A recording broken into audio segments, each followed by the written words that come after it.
Hello and welcome, beautiful people. Can you believe it? This is like crazy, but we're at November 18th, 2025. Can't believe the whole year has gone by, and we're here focused on a Digital World Town Hall meeting. Thank you for those that are our live audience and in attendance with us from all around the world. And we're thankful for you, our listeners, that actually care about this subject and want to be a part of it, want to be a part of actually adding value for what we call decentralization and enabling people to be able to become their own identity, own their own data, own their own lives, own their own assets, and really own their own choice, which we believe is a freeing reality of life itself and something that is being continually stripped away. Today, we'll focus on what's happened this last week as far as advancements and topics and anything that needs to be reviewed and or voted on. There will be a formal council here as well. We'll have an opening prayer, and then we'll get started. After that, there'll be 30 minutes of Q&A. So hope you've got some good questions and you're excited to jump into it. There's a lot going on around the world. And I don't know about you, but for the last 16 years, this has really been prepared for this. So grateful to be able to be involved, and for all of those that are a part of this work, and for those that are coming to understand this important work. So, with that being said, want to appreciate some of the co-hosts, and just for the continued support throughout the years. For those that may not understand or at least question why we would say prayers at an event like this, we believe that things are created spiritually before they're created in the life that we live. And just because we see things physically and we can touch them, there's also other things that are out there. For instance, we see certain things with our eyes, but and everyone has their own belief and their own perspective of such a sacred thing of spirituality. But it's important to make sure that as this digital layer becomes reality, that we do it in the right spirit and in the right heart, and with everyone involved. It's not about one religion. It's not about one layer, so to speak, but it's an experience that we're all going through in this dispensation, in this time. 2025 is a special time. So we turn the time over to a new gentleman that's actually new to the digital world. This is his first meeting, probably literally the first 5 minutes he's been involved in it. But long ago we met in DC, and then we're connected again virtually, and then we're connected physically in an event in Miami. And he's like, well, I didn't know you were still doing this stuff, and it's neat to be able to see these fellow travelers just continue to lock arms. And he's offered to give the opening prayer. So if you would join us there, it'd be greatly appreciated. Absolutely. Thank you so much. Dear Lord, thank you, Father God, for bringing us together for the time that is now. We know truly that we are them that are they, that will bring your kingdom to the world. And that in this world, that we are truly peering over the precipice of a paradigm, preparing to pioneer a new path, realizing that this physical world can only be accepted as first, and that our digital world can no longer be denied at last. The tectonic transitions caused by technology's position with the prodigious potential to transform every tier and class. So we've been entrusted this vision, so that with prudent decision, we all may be multiplied by this immutable math, and that we all may be imbued with your spirit, Lord. Cover us in your blood, camp your angels around us, Father God, and give us the boat to go forth and spread the light that we are all your children, and that we're all sovereign within ourselves. Bless us and bless everyone we touch. In Jesus' name, amen. Amen. Thank you for being you and for being here. Super, super duper appreciated.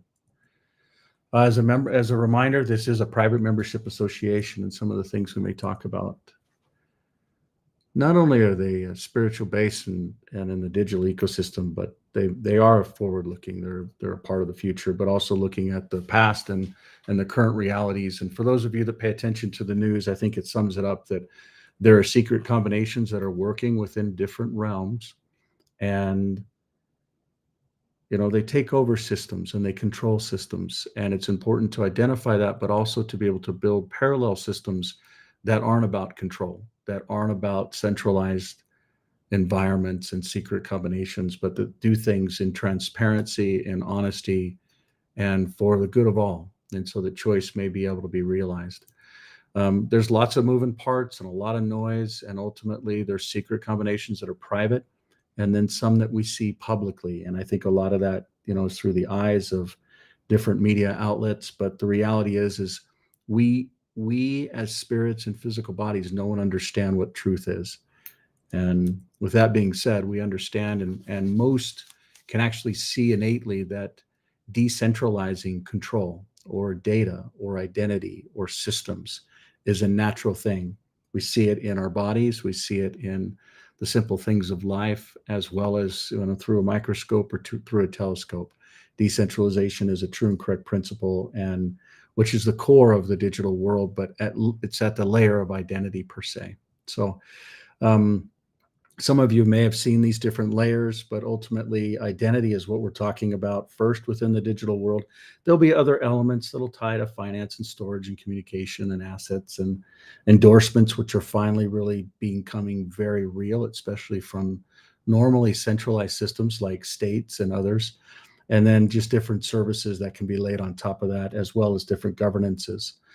The goal is to find simple balance between the centralized and decentralized ecosystem by enabling people to own their own identity and their own data and their own assets through simple words. So 12 words that are giving to the individual, and then it links to them biologically, and then it uses derived keys to basically enable them to own all different parts of their life. There's been a lot of advancements with it in the last week as it pertains to a lot of these different systems, and it really ties to a lot that's actually illustrated here. The goal is to be able to combine digital and physical systems together through decentralization for future generations, and it starts with those derived keys that we talked about.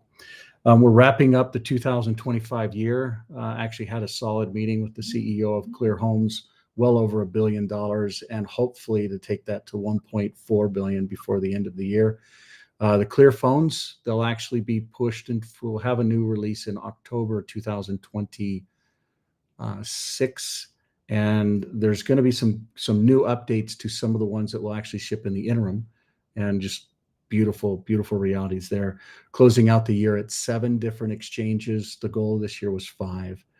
The community and the autos are topics that will wrap up the year and push into some of the goals for next year. We've been able to have a quasi planning session and setting goals for 2026, which this will basically revive the top priorities for that year.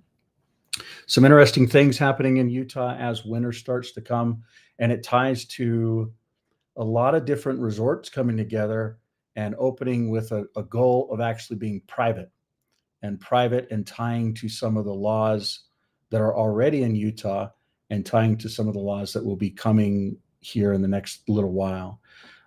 There's a lot of topics that are focused around state endorsed digital identity, what you kind of see here. And there's been a lot of advancements that you'll find within this different environment that will actually tie to some of these different services around state endorsed digital identity.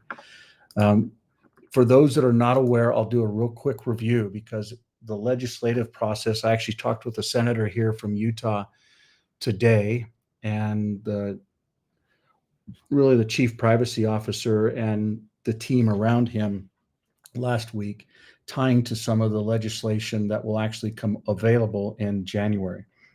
But it's all got to be prepped and positioned now. And when you look at it, it really is talking about not only what's going on in Utah, but what the digital world has already done in other parts of the world. But Utah is a government that's actually saying, we're not here to govern the individual. We're here to endorse the individual, but the individual must have the systems to govern themselves, which we've already talked about with, derived keys, your own identity that really replaces the centralized systems. When we say centralized systems, we're specifically talking about things that will take your physical identity and combine it with a digital footprint that is cryptographically or some form of centrally controlled with artificial intelligence layered onto it, which really will create I believe, a form of enslavement that humanity has not seen before, and in control that we haven't seen before. On the left, this Real ID is something that is enacted. It went live May of this year, 2025, after a long time. It actually was kicked off from 9/11 and the Patriot Act. And this is actually governed and run by an ecosystem that's out of France. It's a payment company. And the reality is this is actually a system that if people don't combine with it, and when I say combine with it, this last week we basically saw Apple launch a digital ID that can link not only your real ID, but your passport ID to it. And if you don't understand what that means, the combination of that will actually take your physical ID, combine it with your payments, and then ultimately AI will be layered on top of that. When we look at this world ID, this is basically from the same folks that are all around ChatGPT and AI. And I guarantee that there's a connection between these two, and there'll be an even more advanced connection with some of the things that they're doing with basically the ability to scan the face and the eyes that ties to this. The goal is to be able to decentralize ID where the individual owns and controls their own identity, their own data, their own assets, all on their own terms, and it's endorsed by centralized systems or validated by centralized systems that they've already created. So that's really the goal, is to not focus on real ID or world ID, but something that actually enables the individual. We'll talk a little bit about life ID and how that generically will actually enable the individual to take all their own identity, data, assets, everything that we've already created centralized systems on: email, calendar, contacts, photos, banks, taxes, cards, prescriptions, call records, social media systems, what we've searched, all of that data, but it's actually with the individual. And in some cases where the individual may say, hey, I know I'm not going to live forever. So I actually want to be able to create a type of succession planning. So when I pass away, certain things will happen with my data, my identity, my assets. Because one thing you need to realize is, as we're going through this dispensation, kind of like his prayer talked about, we're actually physical bodies, but what's happening right now is robotic bodies, and it's projected that they'll be equal to, if not more, of those. I don't understand that in my own mind, but how they'll be equal to or more robots than there are humans, which I hope that's not the case. I hope we can be more human, but think about ways that we can actually own our own identity. But if we lose our identity, we can actually be validated by our friends, by our family, by our contacts to verify who we are and rebuild that identity, but only as the individual. And at the same time, when we pass away or take our last breath, that can also go on in a way that is appropriate, that the individual wants. So we really build these systems around the individual first and not the centralized systems. So state endorsed digital identity is the first path to be able to making this a reality. And I'm not talking from a technology standpoint. I'm talking about it from a legislative body standpoint. The first nation to actually standardize on the digital world systems was actually Tuvalu. They have about 6,800 people. They're in the middle of the Pacific Ocean. They are the least traveled country in the whole world. They live on the outskirts of a lagoon that is 12 miles tall and about 7 miles wide. And there's there's literally raw ocean on the outside. And when there's storms that hit, and with the waters that are going higher, they literally are losing their islands. And so understanding the physical and then the digital and owning their own identity, it's really important for them. So they are actually one of the first bodies that actually push through their own parliament or their own offices and into the Constitution around becoming digital. And there's a lot of activity that they've been doing, but it's mainly all online. But the real legislation that we're talking about is not a centralized government like Tuvalu that is basically taking their citizens and creating a digital twin and ecosystem with them, but it's actually taking a totally different approach. The government is actually there for the individuals, and the individuals are individual themselves. So when someone is actually created, whether it's at conception or birth, whatever the belief of creation is for all of us, we all have different definitions or beliefs there. That is something that is actually owned by the individual. Maybe it's the parents while they steward the kids, teach them true and correct principles and then let them govern themselves. But it's really important that the state of Utah is recognizing that that creation and identity is actually an individual thing and not a state thing. So the state will basically endorse it. So the E inside of the SETI is actually the endorsement part of it. A lot of folks don't understand that because they're used to this craziness right here, which really this real ID, world ID, that's a form of digital ID that is a complete centralized control nightmare. So it literally is centralizing all of the systems. And I don't think we really understand what AI is going to do to data, but it'll be available on all mobile platforms, whether it's Android, Clear, or Apple.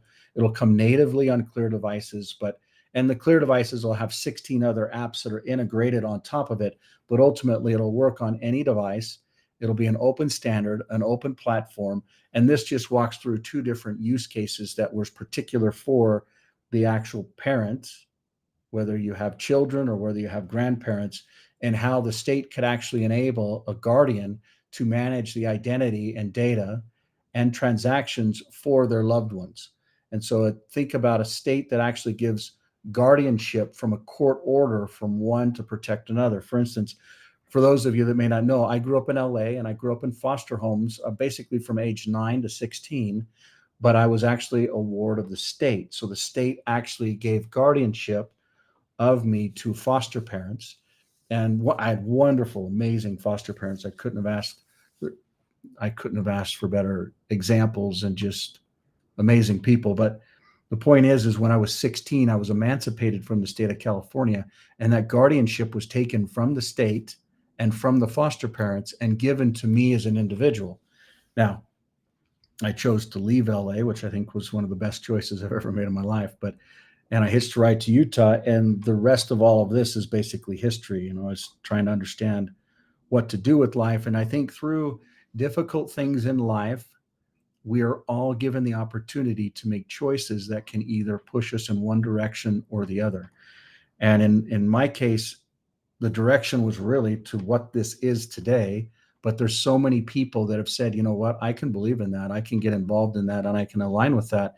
And primarily because of that guardianship that the state gave to the individual and said, you know what, you want to take care of yourself, you want to govern yourself, you want to emancipate yourself, you go do it.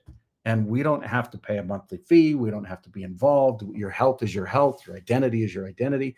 And I went from one state to another. And just think about that. Most of you have kids, some of you don't, but you all understand kids should usually be in school, right? I didn't go back to school. I didn't get out of the ninth grade. I didn't focus on the education within the system, but it also forced me to kind of do what the prayer did earlier today. It's like, how do we actually find a way or do something that may be difficult or unseen?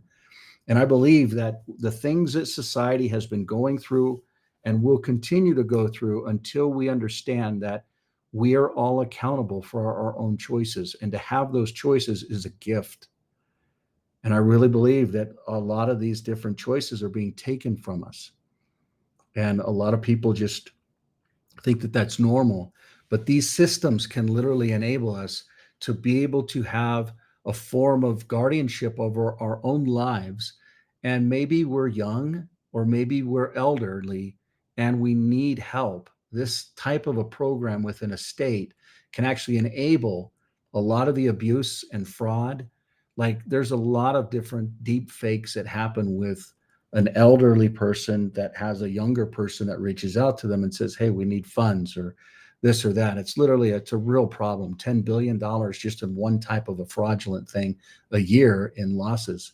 And this is just a use case that solves that. But the bigger picture is actually the legislation that it takes behind this to make these types of things become a reality for the individual. And one of the questions that I asked this last week is and we have these different sessions for the state endorsed digital identity, kind of coming up with standards. And one of the questions was, okay, this is going back to the Constitution based upon individual rights, but who fits in the Utah jurisdiction? Is it just people that are physically in Utah? Is it people that would connect with, for instance, I talked with a gentleman today. I don't know if he's on right now, but he said, you know, Mike, I like this so much that I would actually move my business there. And, you know, I may even move myself there. He says, I live in California, but my business is in Delaware. I would actually love to take advantage of some of the things that you're talking about. And to make a long story short, the state of Utah to literally say that an individual can actually govern themselves is kind of like what happened with me when I was younger.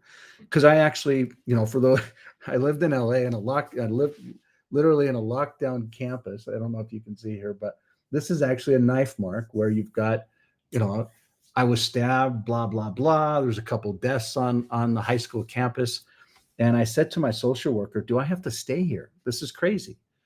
And he's like, no, you can take this class and you can leave. You can emancipate yourself at 16 and you can go.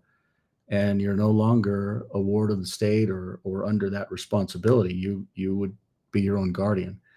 And the point is the emancipation process and the freedom that comes from it, but at the same time, the scariness that's like you're on your own.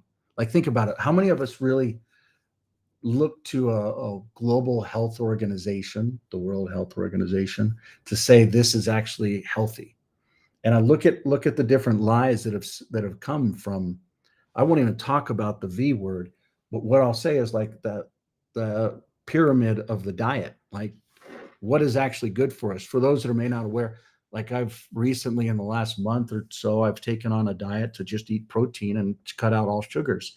And my whole life has literally taken a shift in such a way where energy's solid, not that it wasn't before, but I feel different in a very positive way. And I also feel lied to. It's like sugar is something that's a poison, or it's an addictive substance that just hurts our bodies.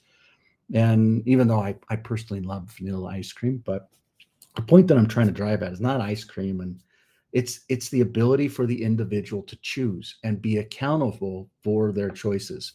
And in this new digital ecosystem, the transactions are all transparent. The identity is all transparent, but you can actually prove it through a process. And so these new systems that you're seeing come out, the systems will actually enable not only the individual, but it also enables states like the state of Utah that actually want to help be a part of the solution. That's in a very confusing part of the world. Mr. Green is not on the call today. He sent me a message earlier today. For those of you that know, you know, we've worked on an environment. I'll actually pull it up here real quick. It's the Mexican country. And this is, if you're aware of what's going on in Mexico right now, this is the system that was built for them, for their different counties or their different states, but for the people of Mexico that want to actually manage their own lives, that want to manage the land, that want to manage their assets, that want to manage the communication. And we've actually launched live is Mexican Life within, and this is one of the new things that's happened this last week. Mexican Life is now live within the Apple Store, and you can basically pull it down. You can get a different wallet. If you already have Hawaiian Life or Vanuatu Life or Fiji Life or Samoan Life or Saudi Life, you can basically still pull down this Life app. It's in the digital world, so it's going to span across jurisdictions, but you can log in. You can see your assets. You can start businesses. You can vote. For those of you that may be new to this, it's not just identity, health, voting, finance, business, exchange, currency, dispute. It ties to so many other things that could be. You know, one of the systems that we hope to take live is with a very strategic partner, that I believe built the biggest litmus test and technology behind the biggest litmus test in the whole world, which is really Bitcoin. You know, Bitcoin is a litmus test and a proof point that humanity's never seen, not only around adoption or security, but around how it can actually be deployed in such a way where the world can be involved in it. And some of these folks, whether it's here, whether it's here, whether it's here, we've helped to build some of the systems for these folks that will literally embrace. And I believe the things that they're doing will help stop a lot of the stuff that we would see inside of these things like deep fakes and other things. But the point that I'm trying to articulate is imagine the ability to actually be your own identity in data, to be able to say, and I didn't know this, but I've always thought that the number of folks that passed away, oh no,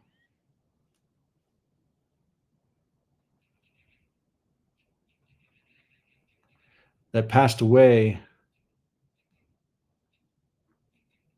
was 25 people within the year of 2024 that were running for president. So they're actually running for president of Mexico. They wanted to be a part of the solution, but I found out today, or maybe it was yesterday, that it wasn't. It was actually 38 people were killed running for president. It's just there were other years leading up to that. So what I just did, you'll see this little number, this 19 number here. I don't know if you can see that, but when I click OK, you'll see that shift up. So it just went up a couple percent. The point is this is a dynamic voting system, an identity system where the individual owns their own identity. They own their own choices. They own their own votes. Now, do they have to be accountable for those votes? For instance, in Mexico, supposedly, the president that's there, the people want her gone. And there are even a lot of people that voted for her. They're like, we didn't understand these different things. The media kept this. And the point that I'm trying to communicate is it's not a matter of what the news says or information we have. It's a matter of understanding truth and then using systems to be able to enable the choice and ultimately freedom. So this is just one use case within one jurisdiction. Many of you may not have actually seen. And actually, if you want, what I can do, I don't think we're logged in here. So for some of you that may be seeing this for the first time, I'll show you how to actually log in. This is logging into the Mexican environment. And you'll notice that I have multiple wallets, just like if I had the Mexican Life one, I'd have another wallet there. So I'll go ahead and just jump into a wallet. You can see different assets.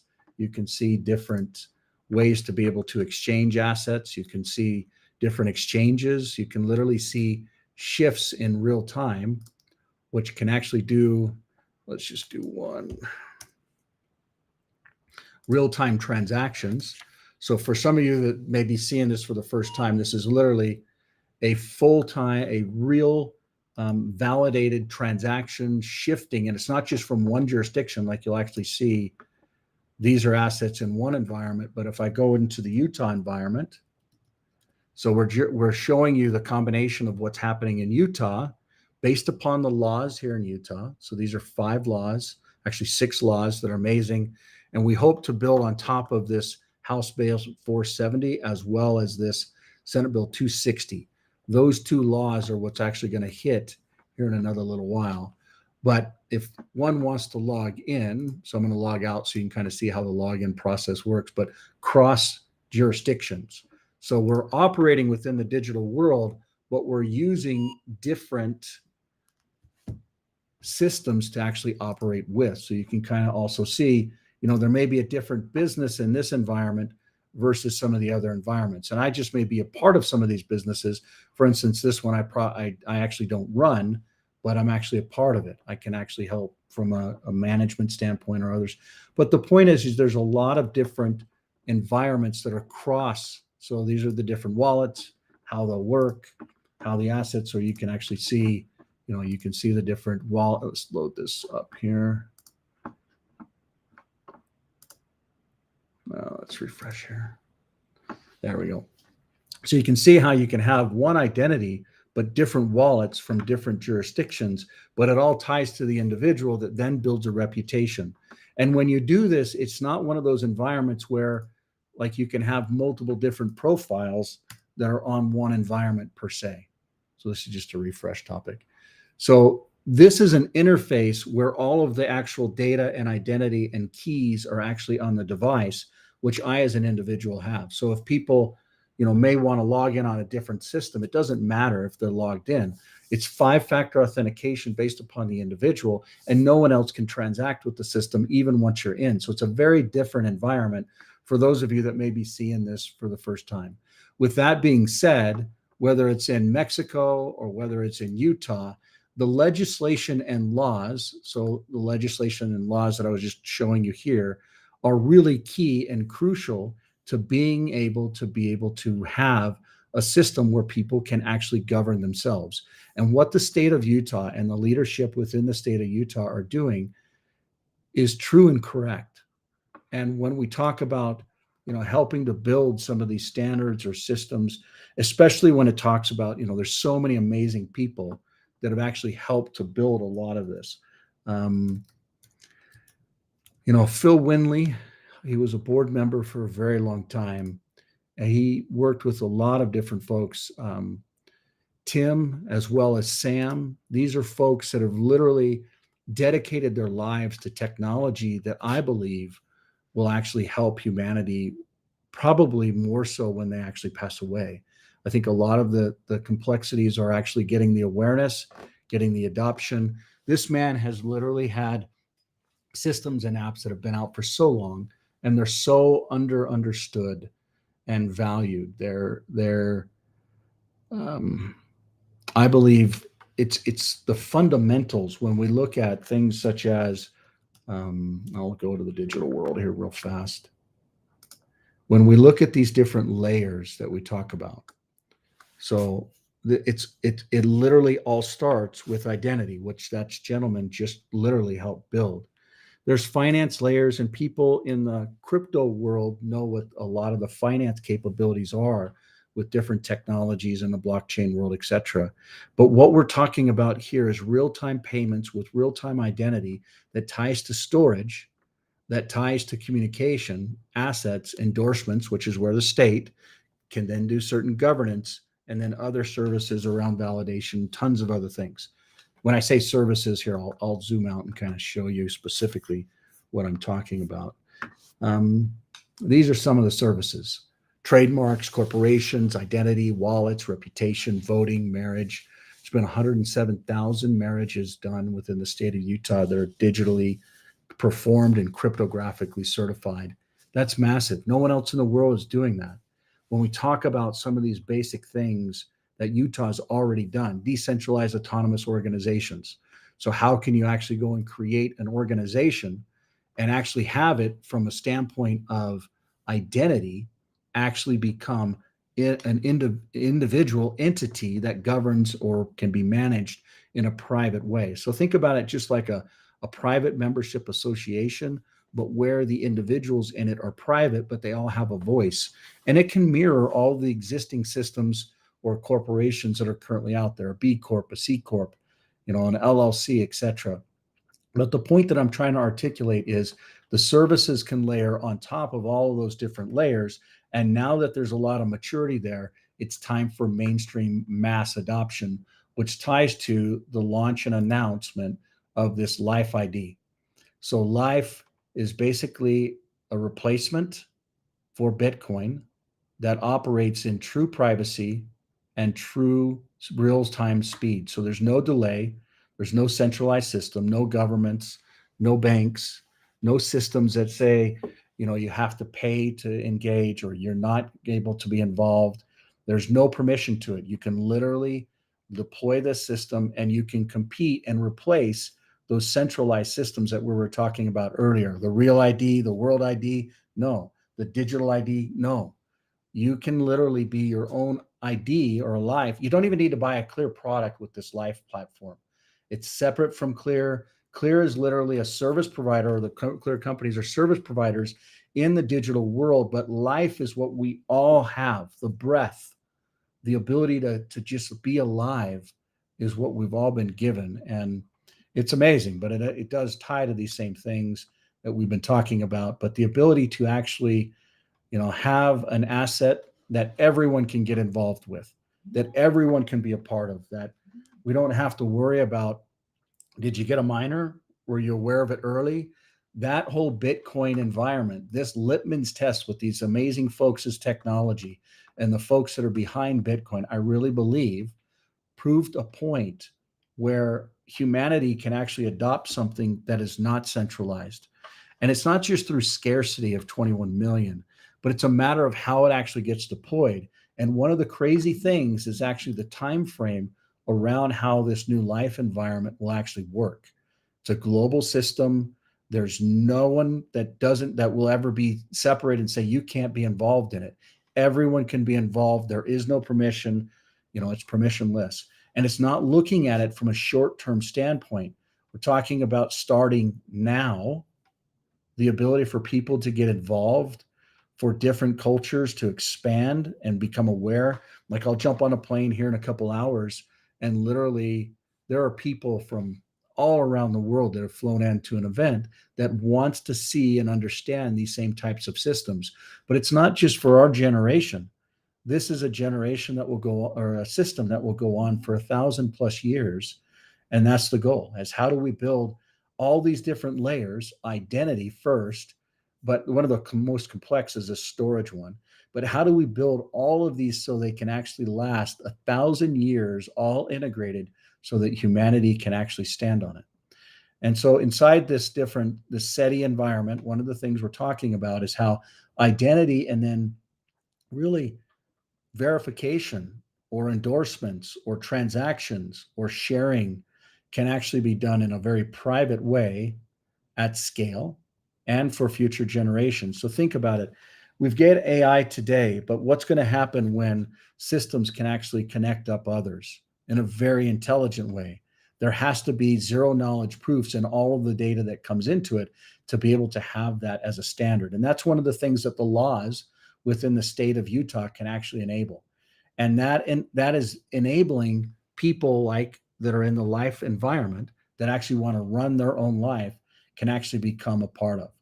So these are all advancements within this last week, things that are maturing, things that are really standing up. Some of the biggest stuff is around SETI and some of the technical details, primarily how you can use a zero knowledge proof tied to what's called KERI, a key receipt infrastructure that does key rotation. It's amazing stuff around key rotation that does a thing called ACDC, which will actually take different commodities, equities, currencies, kind of like what we would see here. Actually, I'll see if I can jump into this one. So you've got, different accounts. So you can log into your banking environments, assets, currencies, equities, commodities, cryptos, rewards, bonds, insurance, how you can tie all of these different things into an environment that the individuals actually own. As a matter of fact, they can create their own assets. They can create them and share them with others. And this system can work within any jurisdiction that so chooses it. So think about it. Majority of the world runs on open source communication platforms. This voice that I'm broadcasting is being broadcasted majority of the whole world on open source technologies, whether they're protocols, whether they're fires, routers, intrusion detection, content filters, load balancers, you name it. But it's all open technology that competes with the closed technology, which is really similar to how the decentralized system and model works in general. So with that being said, those are some of the advancements. There are some things that we need to be doing because inside of these documents, some of the commitments that will be asked, as they were just asked by the chief privacy officer this last week, was really around the commitment from the combination of the Clear Foundation, some folks within the Clear Holdings environment, but ultimately within the digital world, to donate a lot of the different technology and literally contractually give it away so that the world can build on it in a very unique and independent standard. So in future Digital World Town Hall Council meetings, we'll actually have an agenda. We'll have structure where folks can actually vote to approve or not approve that. I'll actually look at this a little differently. But the ability for, these different types of standards to actually take the work that the digital world has enabled and then open it up in a standard way that the state can actually adopt that. So that's something that's pretty material that'll tie to this body. So with that being said, we'd welcome any kind of questions or comments or feedback or thoughts. We're grateful for your time and for those that have already paid attention to go through kind of the general week update. Is there anything that anybody wants to dig into or expand upon or learn about or understand, so to speak? Or is there any topics that you'd want to discuss? Anything that went on during the week, etc.? thoughts, observations, comments? I have a question, Michael. Please. I was wondering, hopefully you can hear me okay. I think I'm having connection issues. We've got you. You're good. The Apple ID and how I can avoid like onboarding with that program, because I mean right now it's a mass kind of adoption kind of thing. It's what's comfortable for people, and I understand that for it to be safe, it's not necessarily comfortable. So people are probably just, oh yeah, it's just one more thing. But I don't think there's really any security. Like people aren't aware of how their information is being used. How does Clear kind of mitigate that? So for those of you that are not aware, what she's talking about is this last week, literally, Apple rolled out, and I just grabbed any kind of news thing here. So this is one that's full of spam, but as Apple basically unveils this new identity system that links to passports. Now, first off, I would actually say that a lot of these things are literally by choice. Like people can opt in. They don't have to be a part of it. They don't have to say, I actually want to have my photo at the airport taken. For instance, I'll jump on a plane tonight and I'll say, please don't, I'll opt out of that. I'm not interested in having my photo taken and linked with an ID or whatever. But the point that I'm trying to articulate is you can just stand up for what's right. A lot of folks are like, over my dead body, is this going to happen?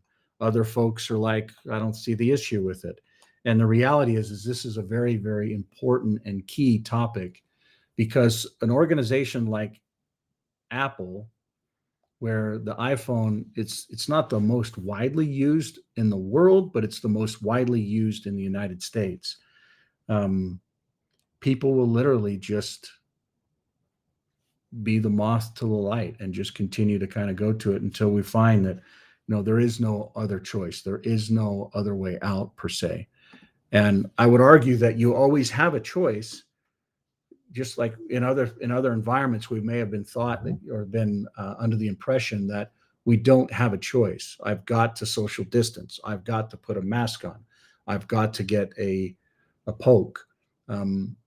You do have a choice. It's the same type of thing that happened then that's happening now, but this is digital. And we've been talking about this literally every single week for at least almost coming up on 5 years. It's been a little bit over 4. And that's just what we've been doing externally.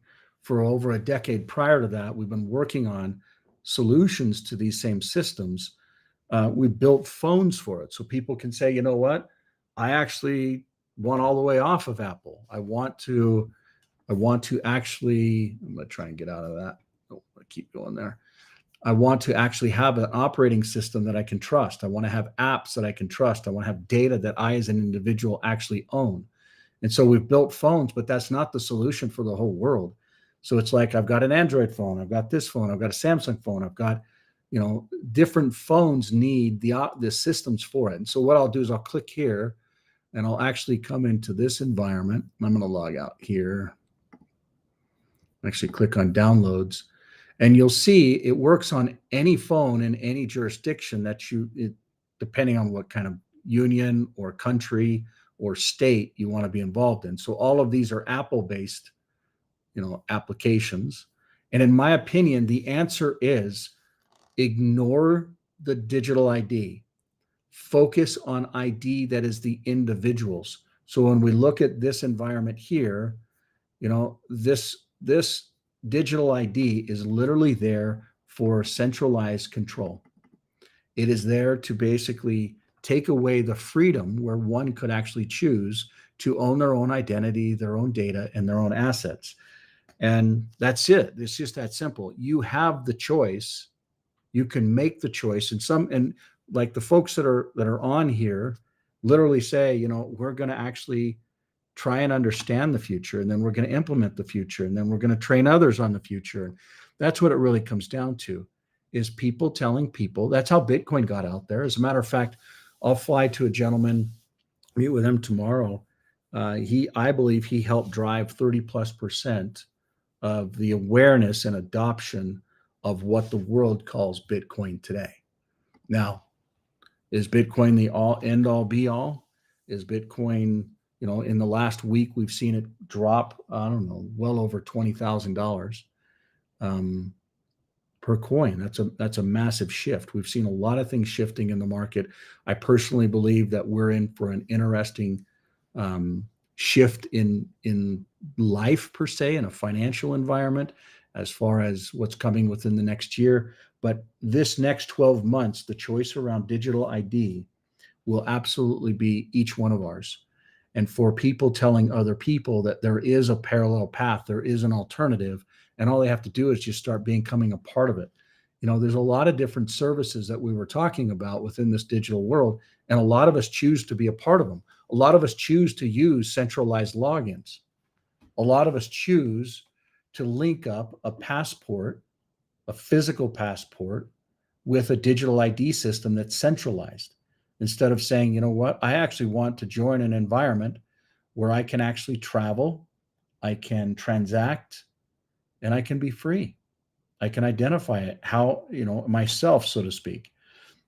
I'm not talking about gender or any of that stuff, but if we start using systems, health, voting, reputation, it's the utilization and the adoption that's actually going to ultimately set us free to create that parallel path.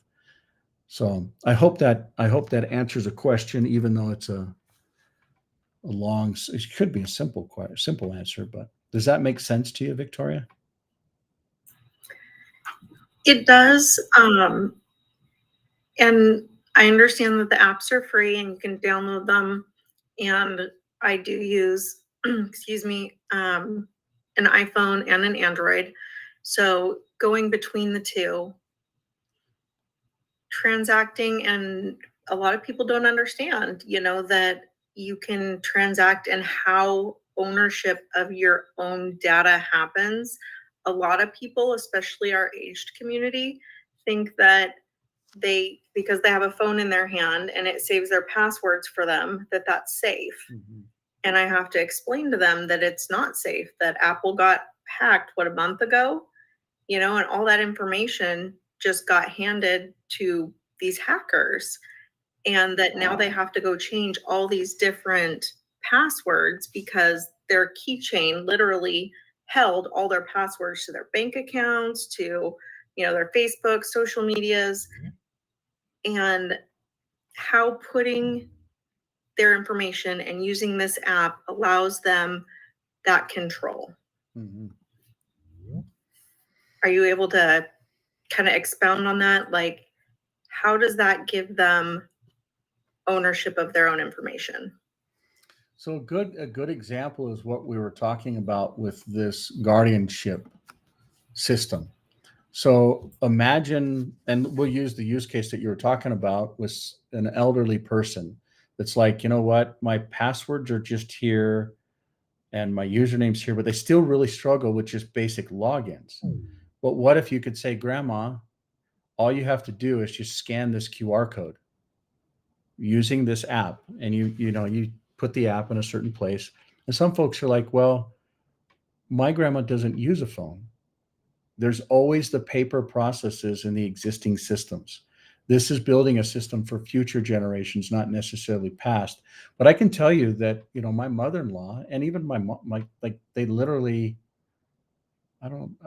70s, and they are running clear phones, and they love, they do need their apps in a certain place, but these types of things are there. And this is the next generation of how can they actually operate online. So what do they have? Do they have an insurance policy? Do they have a home? Do they have a vehicle? Do they have centralized bank accounts? Do they have savings accounts? Do they have contacts? How do they all transact? Do they have bills? Do they have vendors? And not only that, but you as an individual could actually help one of these elderly people. I shouldn't say people, because they're not. They're family, right? They're connections, they're friends, they're people we care about. But you can help them in a way that ownership is still theirs, but the ability to protect them digitally can now be realized. So let's say one of the fraud cases is a grandchild calls one of these people that's elderly that says, Grandma, I made a mistake, and I ran over this dog, and maybe I had a little bit of alcohol or something, and I don't know, they're making up something that's wrong, and they're trying to take me to jail. And then an officer or an attorney gets involved and says, hey, if you just send $8,200, we can make sure that your granddaughter goes home tonight. And the point that I'm driving at is that is a very simple use case, but they've built call centers around doing this type of stuff. It's continually happening, and it's more common than you would think that it's not. I mean, we had an event, and someone asked, who has had a situation like this? And majority of the actual audience, which was a surprise to me, but it's usually around simple things.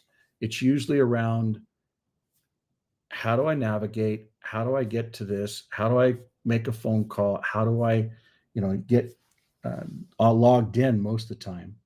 And I'll tell you that this new digital ecosystem that uses keys, the most complex part of it is the usability. The goal is to get something that is very usable, very affordable, and very secure, all in the same instance. And that's why something like this is so key.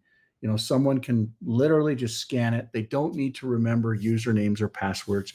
By the way, Wally, can we take a task to ensure that when people use a camera on the actual phone that's not using the scanner within the app, it forwards to the actual app download for the respective operating system that it's on? Does that make sense?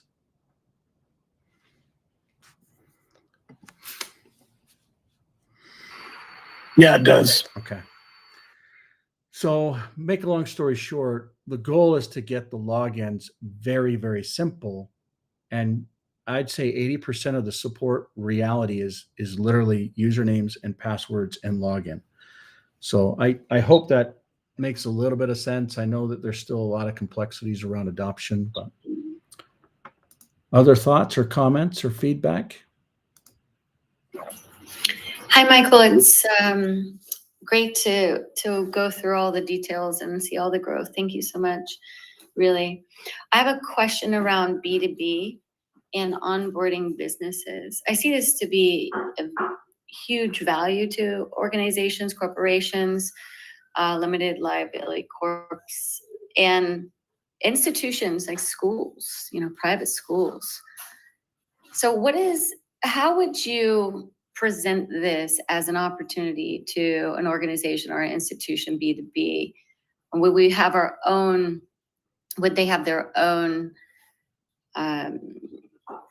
directory, exchange? What would that look like? Because you have Utah, but would that be under a certain institution name, and then that all their assets would be inside of there, and then they would then distribute their equity or their tokens into the overall organization?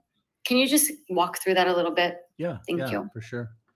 So I would jump back into the two different use cases, one around Utah. Okay. So I'll go ahead and log back into this environment, and one around, we were talking about Mexico, because Mexico is really very, very important and very, very key. So in Utah, there are certain assets that you can see that this particular wallet and identity has. You can also see there's certain businesses that they have.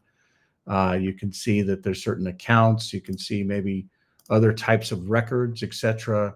You can see certain types of permits or licenses or things that are not there, right? So in another jurisdiction, they may be different. But what would you carry from one jurisdiction to another? Your identity would be the same. Your wallets would be the same. Your currency in the wallets may be different, but they would still be your asset. But what we look at, like, for instance, let's say that there's a business. So you can see that I'm logged into a particular jurisdiction, and you've got certain types of businesses.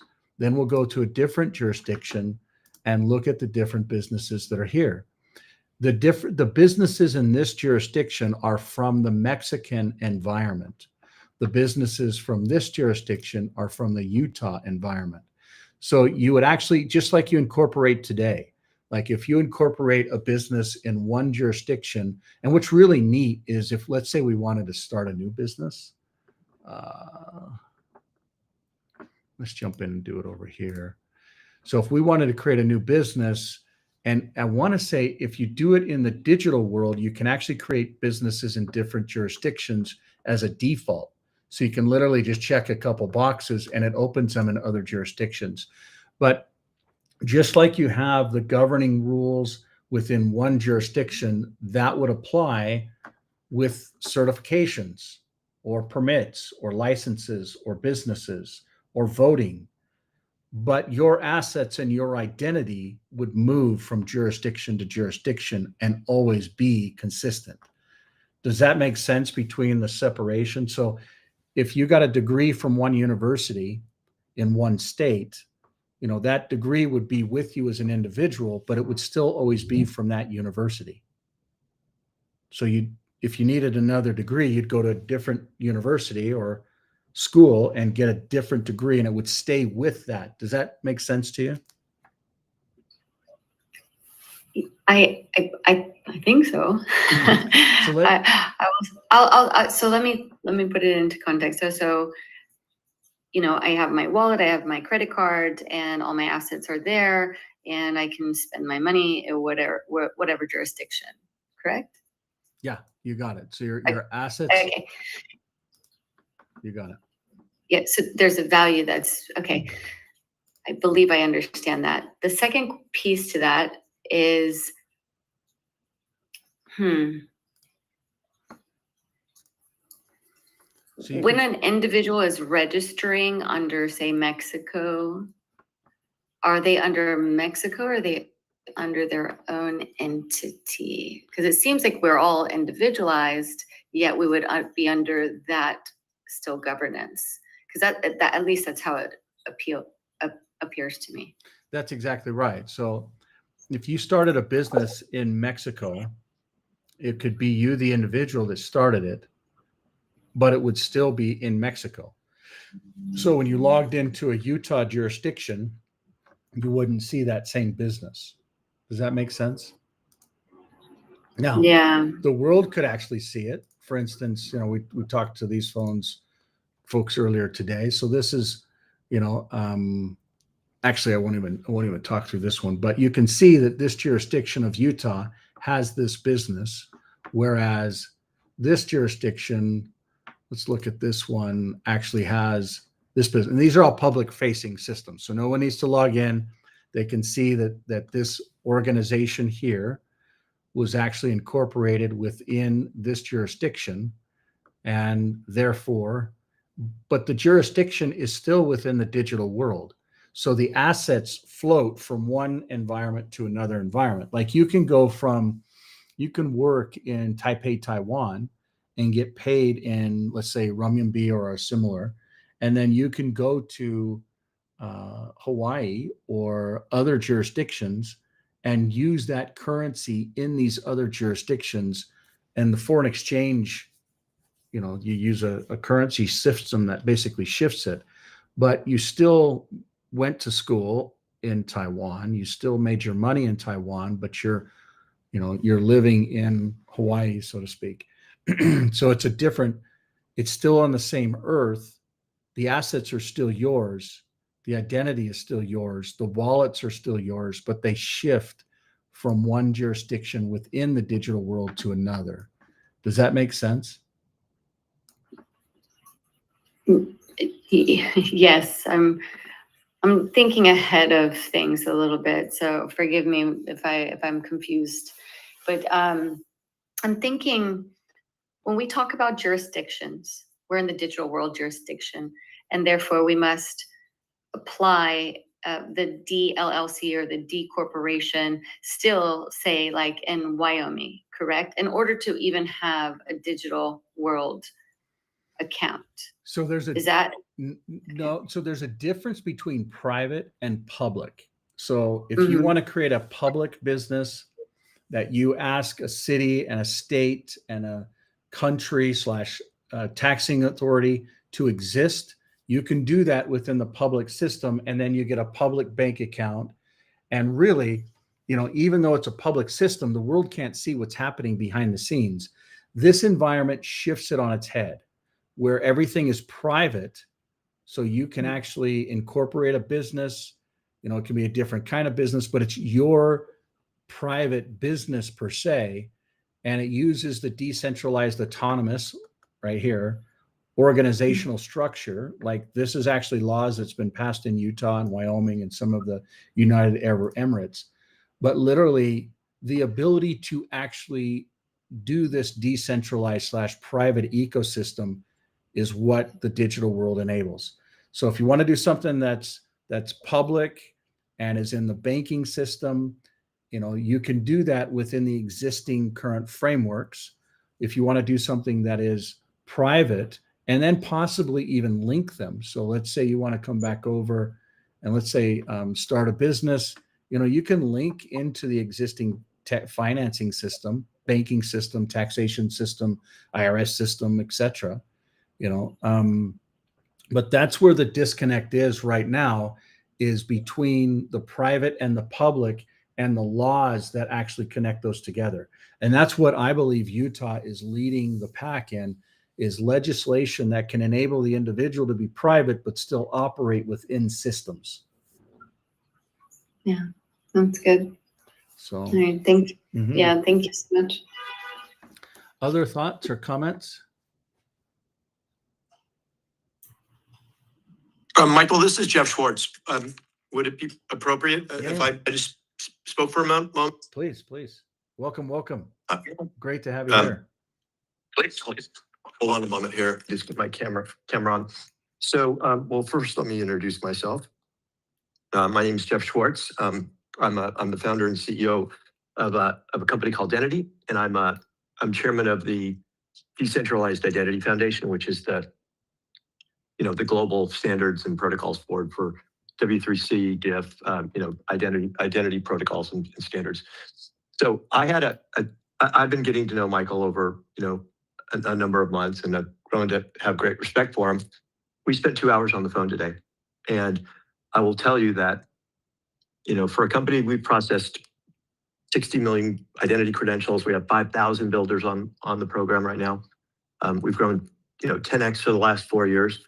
I was utterly blown away and wowed by the technology that Michael has built. Completely surprised. I have a pretty good knowledge of what's happening in the industry.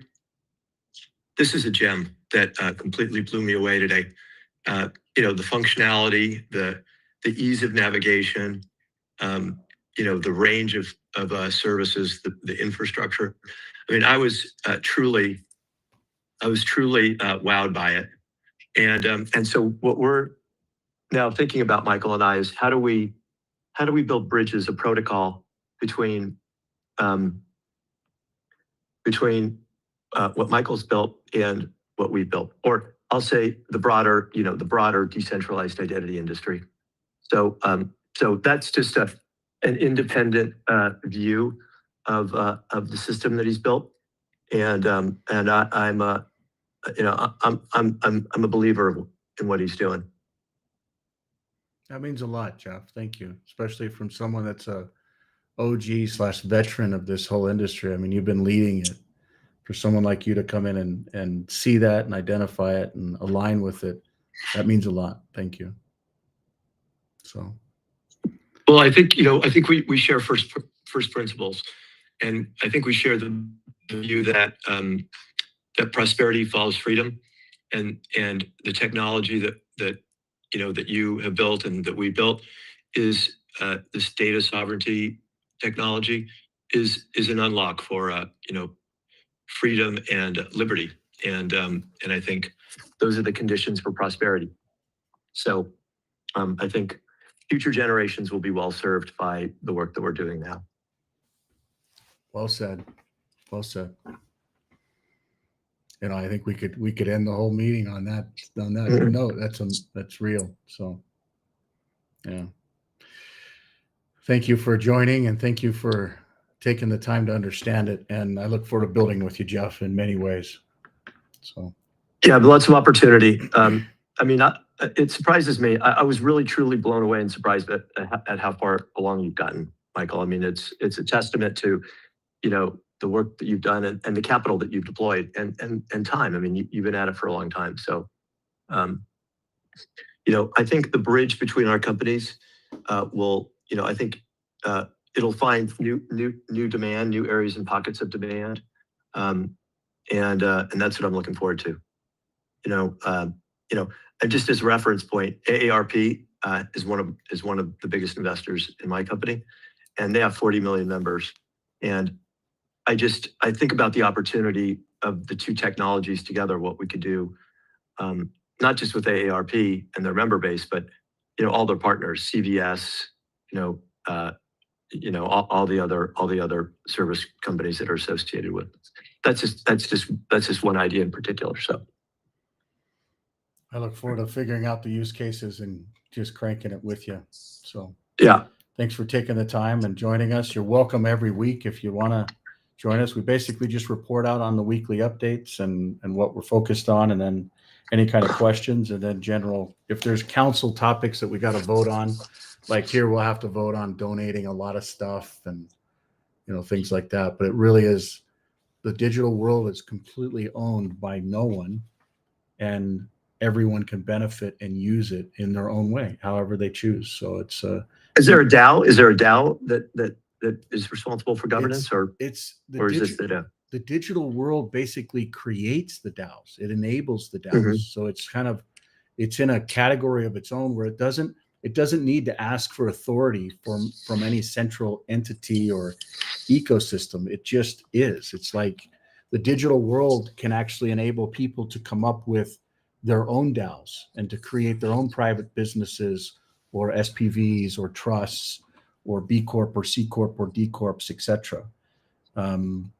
And decentralized autonomous organizations are enabled by this process of just creating a business. Like today, you saw a business get created, and it was like, well, wow, what's the individual that created it? He didn't even put in his ID, but he was able to build a business and get a transaction.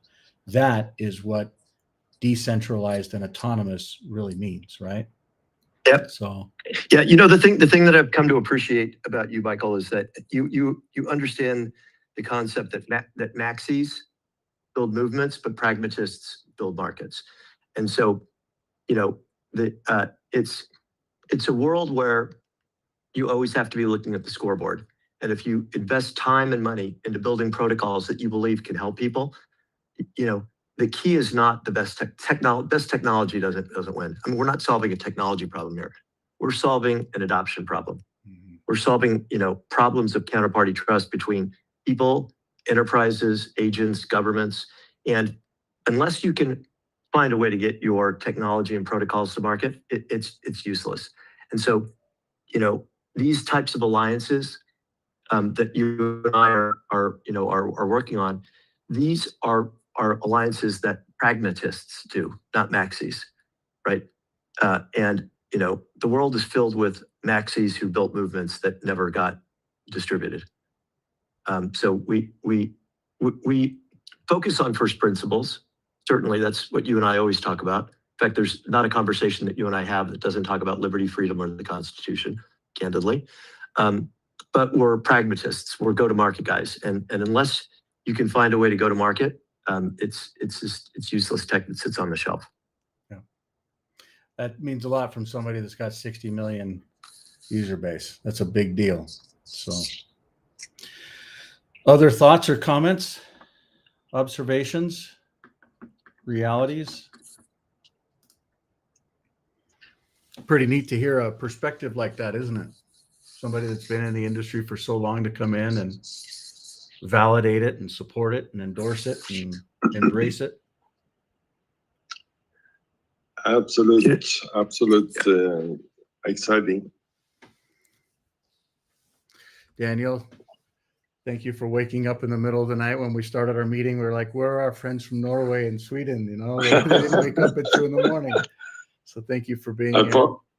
I followed on Facebook because I'm only on the phone and it's not able to see your screen. Well, we're grateful that you're here. And wasn't it neat to hear what Jeff said? What was your thoughts about that? Oh, awesome. Yeah. So He's a true OG in the industry, and I think he'll be able to make impacts and influence that actually is worthy of the technology and finally needed, so to speak. So anyway, I'm really looking forward to take some of this to Europe and Norway, Sweden, Scandinavia. So hopefully I will make a trip or doing some stuff to really dive into this stuff. But I can't get my head around it just now, but it's too big. But I can see a lot of things that's really You guys have bank ID, bank identity up there, right?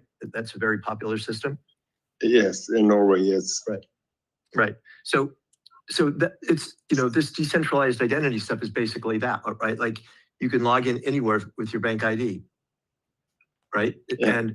And the reason it works in those countries is because of the homogeneity of the population, obviously, but also there's not a ton of competition. There are that would never work in the U.S. Like bank IDs would never work in the U.S. because the Chase guys wouldn't want to use the Bank of America guys, and there's too many banks and there's too much competition.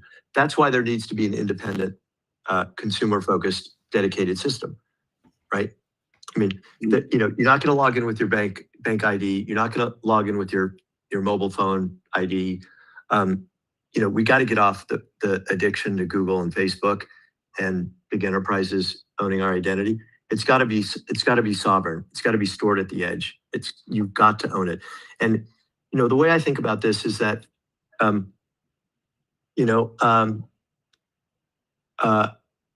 just look at the Industrial Revolution, right? The Industrial Revolution really didn't take off, and it started with giving machines to corporations, but it didn't take off until you gave machines to people, individuals. Cars and vacuum cleaners and all this stuff. So that's what we're what Michael and I are trying to do. We're trying to take back the data machine from the big companies. That's really what we're doing here, right? And when you push that data to the edge, the amount of this digital renaissance is gonna happen. And when you can manage relationships with 100 different companies, instead of you joining their loyalty program, they're going to join your loyalty program, right? Instead of personalized media, which is customized from mass content, there's going to be personal media, like things that you actually care delivered to you.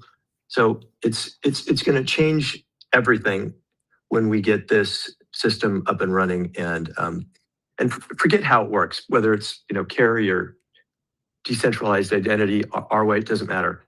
What really matters is what it does.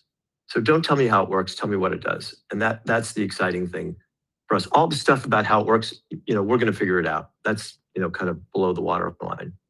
But I just keep thinking, like, when they invented the the motor, right? They didn't know that there would be little motors sitting in rearview mirrors, 100 years later, right? They didn't. So the number of use cases that are going to spring from data ownership and sovereignty we can't even imagine them today. And that's what gets me super excited about the future. Totally agree. Emphatically agree. Wow. Did you know that Carry was actually adopted in Sweden as the second country to roll it out? The first one was in Providence up in Canada called British Columbia. British Columbia and Sweden rolled it out around the same time. And that was a little bit earlier than when we did it. But Sweden is ahead of its time, Norway, etc. So we're grateful if we've got people from all around the world that experience different systems. For instance, we've got some folks from New Zealand. They have a system called FPOS, which is like the tapless visa thing. They were doing that 15, 20 years before the rest of the world. And a lot of these things get rolled out as litmus tests around the world. And that's why we look at Bitcoin and think, it may just be 15, 16 years, almost 17 years now. It's been 17 years since it was actually announced. The Genesis block didn't hit until January, but Bitcoin white paper had actually already been pushed out. 17 years for adoption of a litmus test that really today is not really private and it doesn't transact in real time, but you can store value within it, and you can show that there's a security around the way that the protocol is built and the way that the security works. But with AI, none of it's private anymore. And with that, it creates an opportunity for an ecosystem, kind of like what we mentioned here, where you've got this new life ecosystem where the individual can actually prove who they are. So instead of getting an asynchronous miner and becoming proof of work and spending money with a node, etc., the individual can actually do the work. Imagine an individual says, you know what? I'm actually going to do the work to get off of the centralized system. I'm going to figure out what all my accounts are. I'm going to get rid of my usernames and passwords. I'm going to use a decentralized login that's a simple scan. It's easy to understand. And I'm actually going to push a couple buttons, and we're going to use the power of AI to send notices to all the different companies that actually own your data because you gave your data to them. And literally, even following the Constitution and judicial law, they own your data. Think about how crazy that is. But within the state of Utah, and this is why this is so powerful, within the state of Utah, following these simple laws, specifically this law right here, and this is not with the privacy folks, but a little bit different. Well, I mean, it's tied to them, but this Digital Choice Act enables you, the individual, to say, Facebook, Google, Apple, bank, XYZ, I want my data. And if you don't give me my data, we're providing you notice now, and we're documenting these processes that I will actually go after you, just like GDPR works within the European Union.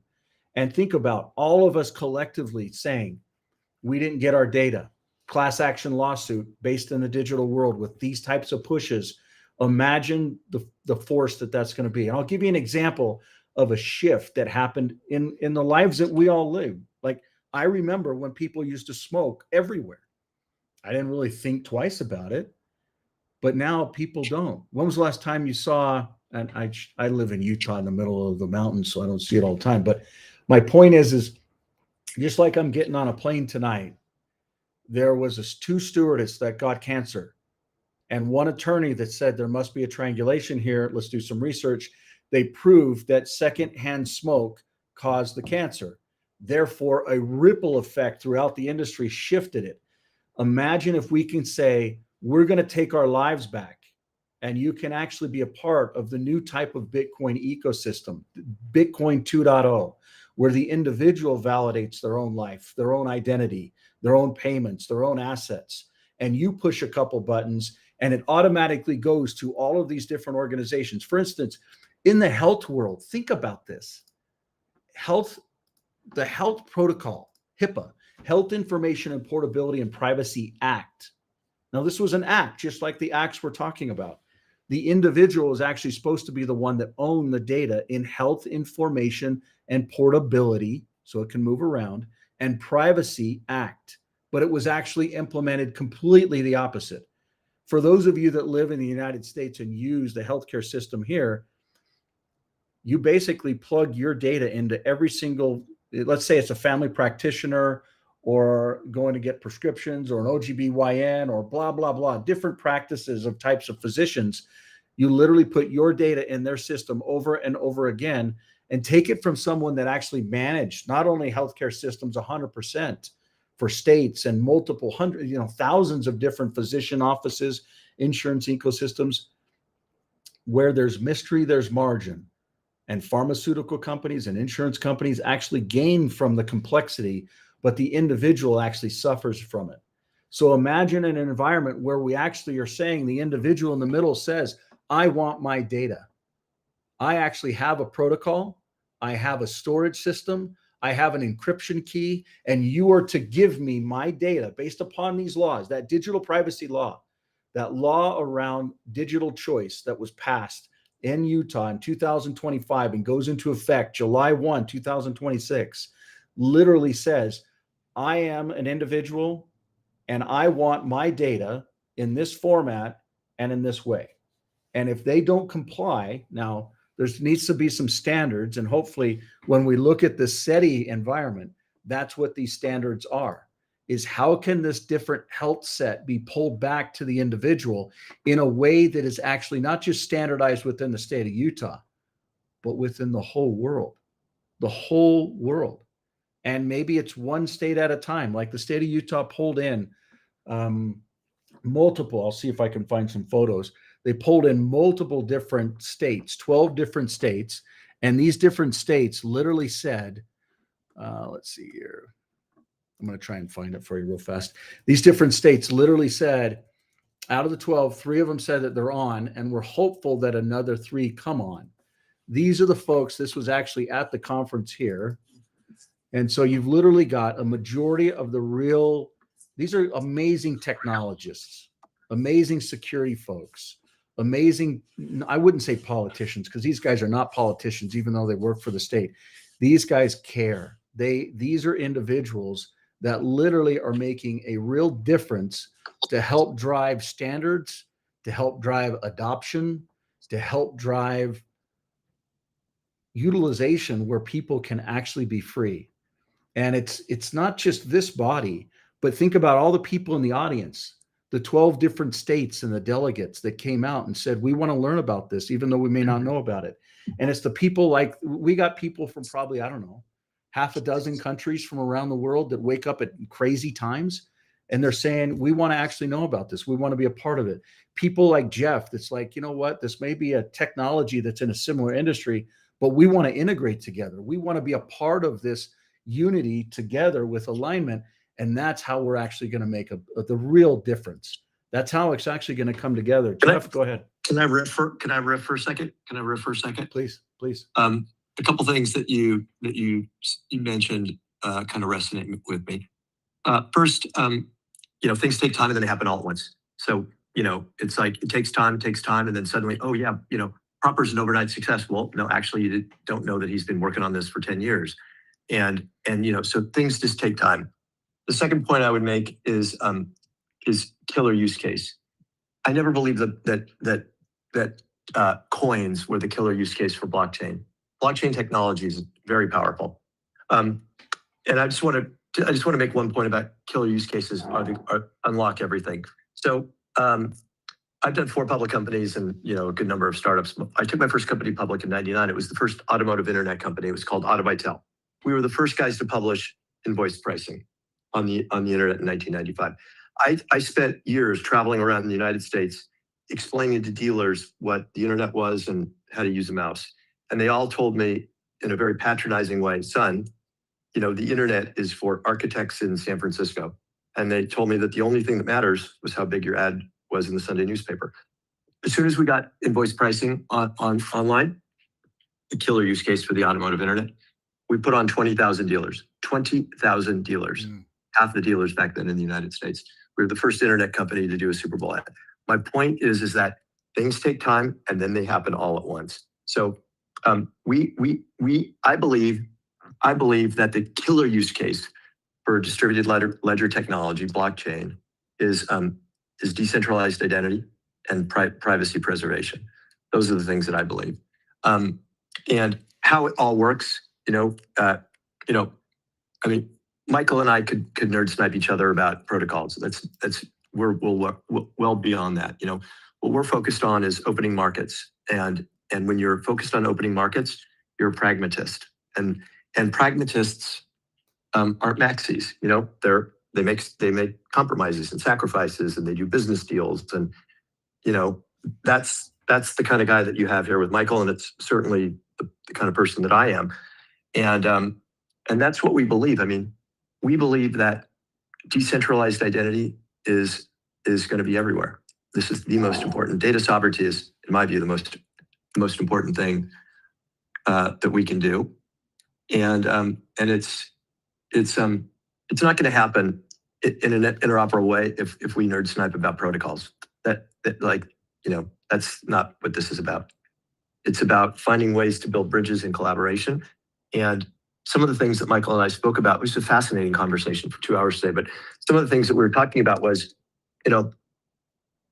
collecting the financial resources to build this bridge between, Cary and I'll call it, old, as Michael calls it, old decentralized identity, the old system and the new system. I'm But, so sorry. you know I what- didn't mean- What we want to do is we want to donate it to and make it open source and donate it to the Decentralized Identity Foundation, which is where a lot of the big standards and protocols end up going.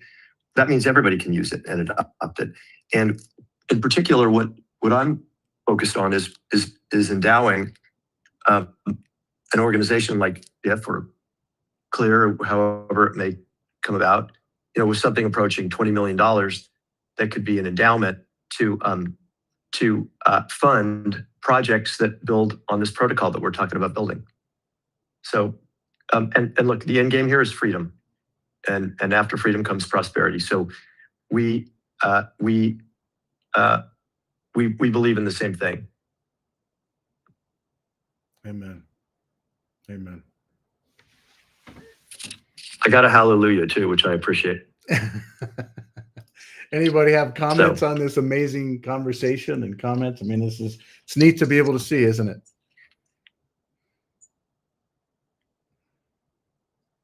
Give them a second to come off of mute. This has been just an incredible conversation tonight. Thank you, gentlemen. This has been very enlightening.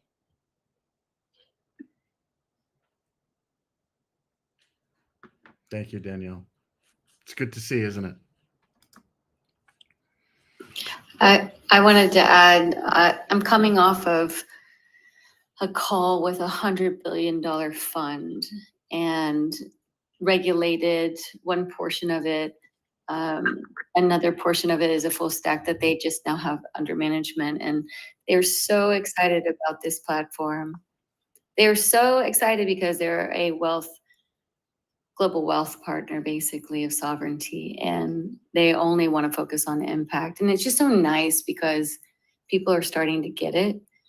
I like that we've been speaking about build, but build kind of slow. We're not trying to build fast and be noisy. And it's important that we know who we're working with. And at the core of the story is we're here to protect and serve. And that is valuable. And the universe always supplies. Now, whether or not we want to rush it, that's up to our human self. But I just want to say everything happens for a reason. And I'm very grateful to be here tonight. Thank you. That's I love what you just said, because I'm a believer in that.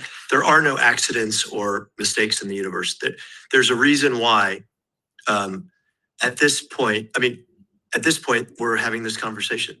I mean, it would not have been possible 2 years ago, and 2 years henceforth, maybe it would have been too late. Because at some point, you get into this world where, oh, is that Michael's tech or Cary, or is that my tech? And and then when we're talking about dividing the world instead of collaborating, it doesn't bode well for the consumer. Exactly. It all happens in good flow and good time because we're here vibrating at a certain level. So I appreciate you. Thank you. Yeah. Love that. And also the fact that Michael and I just, have relatively recently met each other, and we've built such rapport and I think good energy, and had so many interesting, fascinating business conversations. I don't know. I think it's as I said, you said the universe doesn't have any. There's no accidents or mistakes in the universe. Mm-hmm. Yeah. Amen to that. Thank you so much. Bill, did you have something you wanted to say, bud? Well, mostly just thank you. Really appreciate these meetings. The decentralized technology is just such an incredible resource. Did have a question about Clear United. Is that ever coming back online? Oh yeah. We just need once we get new inventory on phones, it'll fire back up. So don't fret. It's still there. So Awesome. Very good to hear. yep. Thank you for joining. What part of the world are you from? Well, I live in Alaska and Ohio, so Nice. Ohio's the winter home nowadays. Nice. Well, welcome. My daughter actually spent a couple of years there. Other thoughts or comments before we convene for the evening? Feedback, observations. This time is yours. Yeah. So I actually would like to echo the sentiments of the body. Thank you so much for all of it, and for everything that you do with sincerity and with skill. And what I would like to do is just offer so I'm here in Miami, in Miami-Dade County, and a lot of what you talked about from the platform have been a part of my initiatives, are really kind of my North Star as far as writing policy for the state of Florida, writing policy and ordinances for Dade County as well as the city, preparing it at the government integration level for this technology. What you're saying is so stark and so poignant and like right on point with what where I'm trying to move and where we all are collectively moving Miami to. What I would say is this: we came to this conclusion. You can kind of look down the line of what's coming, and that we have the advantage to have that foresight, but it also to have the power that we have as a community. And my personal kind of strategy is to seize control, is to develop and to cultivate it, to take an initiative as far as serving and as far as leading politically, but then technologically, I'll say it like this, don't just trust, right? So even myself, I'm not saying like, oh yeah, I have the answers. I want to put it in so then I can be controlled. But I know that the right answer is to gain control, to turn it over to a system that all of us control, and no one person controls, right? We know that the digital IDs are coming. We know that people's natural inclination for oppression, for corruption, is inherent in all of us to a degree, or depending on the circumstance or the intensity that we're in. So with that, it is incumbent upon us to not to sit back and to wait for the proliferation of this technology, and then whoever may be sitting in the musical chair of power to be able to sniff it out and say, oh, yeah, I can use this to subvert or to leverage or extract off the people. We must act now, and taking control of the lane and put it in those systems that we know that are best for all of us, right? Because you're absolutely right. One of the quotes I say is that the same technology that has come down with the awesome opportunity to save us all can 100% enslave us all. More powerful than any bars or guards or manacles ever could. So it's wherever we are in local government, national government, they don't have the answers. They don't know. They're not the experts, and we know that they're led by their instincts and by the in-place systems that are causing so much havoc now. And this is why the scripture says that we wrestle not against flesh and blood, but of spirits in high places, right? And what I'm learning is that those spirits in high places are that coincide with absolute power, corrupts absolutely. Anyone, like Frodo can or Shringu can get the ring and say, well, you know what, maybe it's because of me. I start to have hubris and start to have arrogance and start to have cronyism. We can't wait for people who are not as mature as us to get the full keys to these technologies, because they will put the ID system in. Government is not an automaton yet. It is not an androgynous being yet. All right, it's just made by people. May I jump in? May I jump in here really Yeah, quickly? I don't mean to preach BS, but that's fine. That's fine. Go ahead. I mean, I thought what you said was very prescient. You know, I would sum it up as the future is already here. It's just not evenly distributed, right? So we see the future, and we have the future. Our job is to distribute it. It's not about what is the future. We have it. It's like it's already here. And so our job it's a job of evangelism and distribution and finding ways to bring the future to everybody so they can experience it, right? I'll also make another point. 5 years ago, when I had the idea to build this company, I went to Google and I told them, you know, about this idea, and they said, "Look, we're 100% in agreement, but we can't do it. It's got to be a brand that is owned by consumers, that represents consumers." And they introduced me to an executive there who is head of Americas for Google, and he was my first outside investor and is still an advisor to this day. So don't believe that centralized institutions don't know what's right. You know, Google knows what's right, but they have shareholders, and they're not turning over their data because the data is how they make their money. So it's our job to see the future and to get the data back, because if you own the data, if consumers own the data, this is the great externality of the digital economy. The greatest externality of the digital economy is that the people that produce the data that drives the digital economy don't make money on it. And we've got to change that, because that externality will limit the growth of the digital economy. Yep, 100%. 100%. Thank you all for your time, for your attention, for your involvement. We're grateful for every one of you. And those that are listening, you're welcome to join anytime. You know, we're here to answer questions. We're here to do this together, because together we can rise. Is there anybody invite to come back? Do I get the invite to come back, or did I already bore you guys to death? No, I love hearing you talk. It's wonderful. You get it. You've been around, and I think I have a ton to learn from you, Jeff. I really do. I really, really do. So, does anybody want to offer us a closing prayer?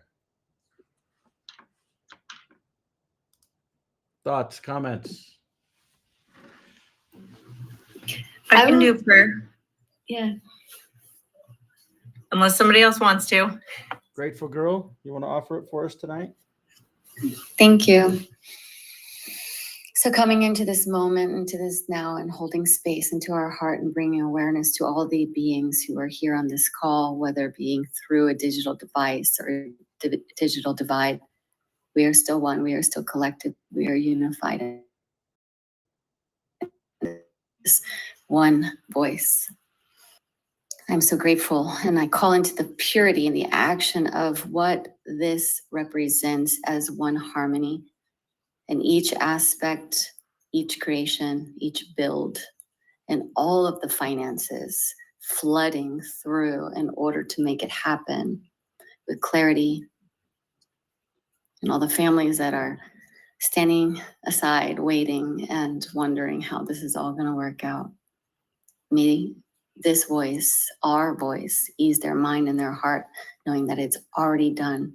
And we speak into that truth. Amen. Amen. Oh, man. Amen. Thank you all. We'll see you next week, same time. And tonight we head out for some key meetings from folks from all around the world. And I look forward to reporting out on that next week. So your prayers are appreciated. And pray for the folks in Mexico, that alignment and truth can be realized and they can be aware of the systems that have been built for them already. So